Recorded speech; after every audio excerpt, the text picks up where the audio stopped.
Saya berharap sudah saatnya anak-anak bangsa bangun, bangkit, dan berdiri untuk menyingsingkan lengan baju.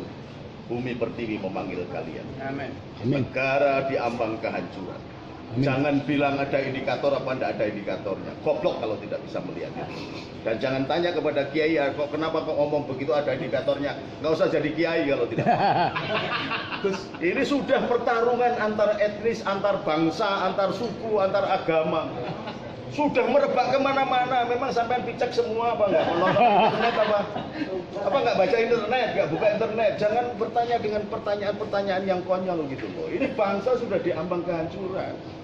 Pemimpin-pemimpin kita itu tidak ada yang benar di mata pendahulunya atau di mata setelahnya. Mulai Bung Karno dianggap tukang kawin, ganti Pak Harto dianggap tukang korupsi, ganti Habibie kebangsaannya double, diganti Gus Dur, ganti Gus Dur, diturunkan juga yang ulama yang enggak duit aja nggak ngerti, dicap korupsi, duit aja nggak pernah ngerti. Sempat saya tanya Gus, sampai kenapa nggak mundur saja sih Gus? Saya malah dimarahi oleh Gus Dur. Saya jalan ke depan aja nggak bisa, masa ini kita diganti oleh Megawati dikatakan penjual negeri, diganti oleh SBY presiden yang ragu-ragu sampai wajahnya ditempelkan di silet kebo. Coba, ini kan lambang negara, Bung. Betul. Lambang negara di Amerika yang negara paling bebas sekalipun mendekati titik istana presiden dari jarak 40 meter ditembak mati. Kita enggak. Jangan begitu. Sudahlah, saya dulu pendukung Gus Dur diturunkan, sakitnya masih di sini. Jangan terulang lagi. Kalau memang jantan mau nurunin Jokowi, tarung dengan sistem yang ada. Ya. Jangan dibiasakan mengimpis presiden. Jangan. Itu merupakan budaya yang biadab dan tidak jantan. Kalau mau berjuang jadi pemimpin, ya berjuang dengan benar. Jangan kemudian sudah dipilih, kemudian mau diturunkan, mau diinikan. Jangan bertanya apa indikatornya ada, apa perlawannya. Lu sampai ini baca apa enggak, wartawan mau goblok-goblok gitu. Gimana sih? Lu yang nulis sampai sendiri kok pertanyaannya begitu. Jangan, saya dari desa, Sorbet Pring, didik santri-santri yang benar. Ini jadi hilang semuanya. Diajari sopan santun, jadi orang tidak sopan santun semua. Bagaimana Anda bisa mengaku beragama kalau tidak memiliki akhlak budi pekerti? La khuluq la din, orang yang tidak punya akhlak dan budi pekerti tidak punya agama. Ingat itu. Gus, pernyataan Gus gimana Gus? Saya nggak ada urusan Ahok mau disantet atau mau dibunuh. Tanggapannya Gus. Ini Ahok itu kan hanya tentang gubernur aja. Gubernur DKI, gubernur DKI itu tidak didukung oleh bupati-bupati, bupatinya cuma diangkat jajak rasa cuil aja. Kenapa kok jadi geger? Karena anggarannya besar. Artinya siapa yang mau jadi gubernur calon rampok negara, gitu loh. Siapa yang mau jadi gubernur itu cuma royoan duit saja. Mantap. Apa yang sudah dilakukan gubernur sampai sekarang? Bedanya apa gubernur DKI sama gubernur yang lain? Kenapa di sini jadi ributnya ndak karuan? Sasarannya bukan Ahok. Sasarannya bukan Ahok, sasarannya guling ke Jokowi, bar kuwi dibentuk konsorsium. Siapa yang jadi presiden? Nah, nanti royoan sendiri lagi. Nek royoan sendiri lagi, nanti akan jadi chaos nasional. Dan kalau itu terjadi, sudah susah dipersatukan kembali Indonesia ini. Sudah segitu parah Gus? Lah enggak segitu parah, sampai tidur aja di rumah lah. Masa kok enggak cerdas-cerdas? TV bendino. Gus, jadi bagaimana cara membangkitkan rasa kebinekaan lagi di kalangan anak Tulis muda? yang benar. Media tulis yang benar. Tulis ini, sampaikan bahwa sampean adalah nabi-nabi di Indonesia. Karena wartawan adalah pembawa berita. Dan nabi dari kata an-naba, pembawa berita.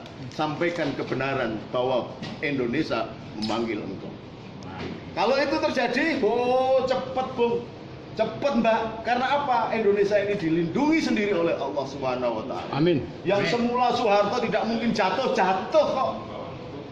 Dan ini jangan lupa bahwa ketika muncul begini nanti akan gerakan yang luar biasa. Dan Anda ikut membantu menyadarkan kembali jiwa kebangsaan kita. Ini yang penting. Tapi kan situasi seperti sekarang semakin diperkeruh dengan adanya berita-berita yang tidak benar yang disebarluaskan melalui media sosial. Nah, siapa yang nulis? Iya, tidak hanya media, Nah, tapi ada juga yang lain. Iya dong. Berarti di situ ada ketika engkau mengkolek informasi, yang menarik itu konflik, yang menarik itu sara, yang menarik itu kemanusiaan, human interest. Nah, tolong dipadukan yang baik. Nah, ini semuanya sudah dianggap komoditas semua, sampai konfliknya itu jadi komoditas, sampai partainya jadi komoditas. Islam mengajarkan ketika terjadi firqoh terlalu banyak kelompok-kelompok, maka akan memicu furqoh atau perpecah belah. Kalau ini terjadi, ya sudah. Saya tinggal berapa tahun lagi mati, sudah tua, umur sudah 68 gitu. Anda ini yang masih muda-muda, masa mau jadi bangsa jongos terus bagaimana? Kalau melihat dinamika yang terjadi ini, awalnya terjadi karena apa? Apakah memang pemerintah yang tidak tegas menyaring informasi? Banyak aspek, saya tidak mau mencari siapa kambing hitamnya. Kalau melihat secara umum semuanya salah. intinya apa? Intinya mempelajari agama tidak matang, menjadi pemimpin rekrutmennya tidak matang. Ada orang yang semula cuman jadi maklar di terminal jadi bupati, pengetahuannya tidak pas. Ditambah lagi sentimen rebutan jamaah, masing-masing gereja mengajarkan kemunafikan, masjid mengajarkan kemunafikan. Ketoke rukun, pimpinane do rukun. Hanya untuk menghabiskan dana dari FKUB yang diberikan pemerintah, tetapi di bawahnya, di lingkungan gerejanya, di masjidnya, di kuilnya menceritakan tentang permusuhan. Tidak benar. Apa karena terkait pendidikan juga? Enggak, pendidikannya tinggi-tinggi. Zaman dulu bisa merdeka, orang lulusan SD aja bisa jadi pejabat tinggi. Sekarang ini S1 aja nggak ada artinya. Bukan pendidikan, moralnya kebangsaan, moral dan akhlak budi pekertinya, jiwa gotong royongnya yang sudah tidak ada.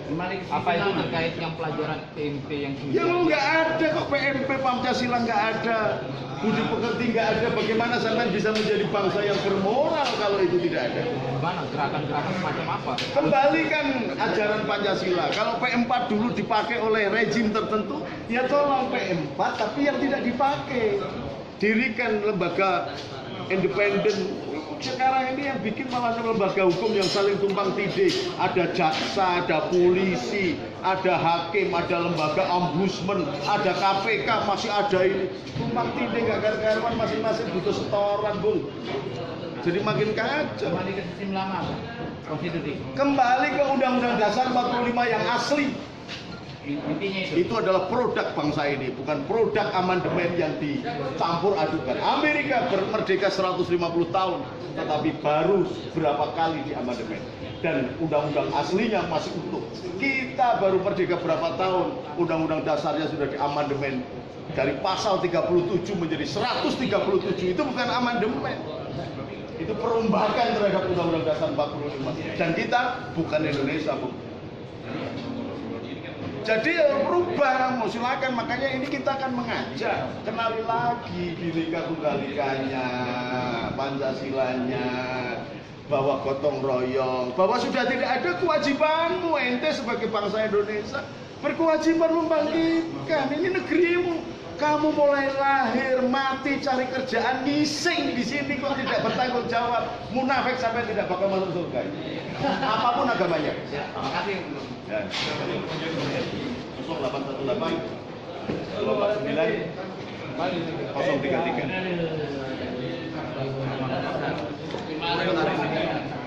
Arifin Hussein. Ya, selamat pagi pembaca Facebook Rappler Indonesia. Saya Santi Dewi, reporter dari Rappler Indonesia. Yang barusan kalian saksikan adalah pernyataan dari Gus Nurul Arifin yang merupakan salah satu pihak yang nantinya beliau mewakili Nahdlatul Ulama. Salah satu pihak yang nantinya akan terlibat dalam parade Bhinneka Tunggal Ika pada tanggal 19 November nanti. Tetapi Gus Nurul Arifin mengatakan bahwa keikutsertaannya pada tanggal 19 November nanti itu tidak tidak membawa atau menyebut-nyebut elemen apapun, namun semua melebur di dalam kepentingan satu pihak, yaitu atas nama bangsa Indonesia. Nah, aksi tanggal 19 November ini tadi disampaikan oleh salah satu penanggung jawab panitia, Nong Darul. Beliau mengatakan bahwa aksi akan dimulai pada pukul 8 pagi. Titik kumpulnya itu bertempat di patung kuda di depan gedung Indosat Jakarta Pusat, untuk kemudian mereka melakukan parade berjalan begitu menuju ke bundaran Hotel Indonesia hingga nanti acara akan berakhir, maksud saya pada pukul 12 siang. Semula itu rencananya acara tadinya akan disetting berakhir pukul 16, tapi ternyata atas masukan berbagai pihak acara terpaksa diakhiri lebih awal pada pukul 12 siang. Kemudian tadi ada perbedaan pernyataan dari pihak panitia, di mana dari pihak penanggung jawab Nong Darul mengatakan bahwa aksi tanggal 19 November ini tidak ada kaitannya sama sekali dengan aksi 4 November yang dilakukan oleh berbagai elemen ormas atau keagamaan Islam begitu, tetapi hal tersebut dibantah oleh Nurul Arifin yang menyatakan bahwa tidak mungkin tidak ada kaitannya, justru ada kaitannya dari aksi di 4 November, tetapi dari aksi tersebutlah yang seharusnya menjadi penyadar atau pintu masuk untuk membangkitkan kembali rasa kebinekaan yang dimiliki oleh seluruh rakyat Indonesia. Targetnya dalam aksi tanggal 19 November ini akan diikuti oleh sekitar 100.000 orang, tetapi mengingat begitu banyak komunitas yang tertarik untuk ikut bergabung, jadi pihak panitia meminta antisipasi dari penyelenggara keamanan untuk mengantisipasi jumlah massa yang lebih besar.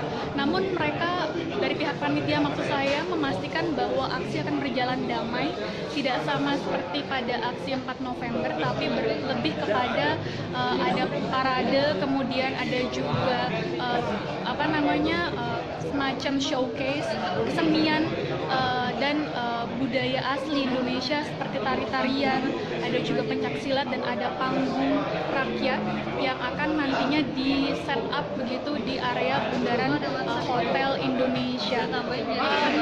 Kemudian hal lain yang dibantah adalah aksi tersebut tidak didukung oleh satu golongan, dalam arti di sini tidak ada kaitannya sama sekali dengan penetapan status tersangka Gubernur nonaktif Basuki Ahok Cahayapurnama atau isu yang ingin menggulingkan Presiden Jokowi, tetapi murni untuk menyadarkan kembali rasa kebinekaan Tunggal Ika yang seharusnya dimiliki oleh seluruh rakyat Indonesia, di mana mereka khawatir dari aksi 4 November ini sudah terlihat benih-benih perpecahan, sehingga tidak ada lagi keberagaman yang muncul di bangsa Indonesia.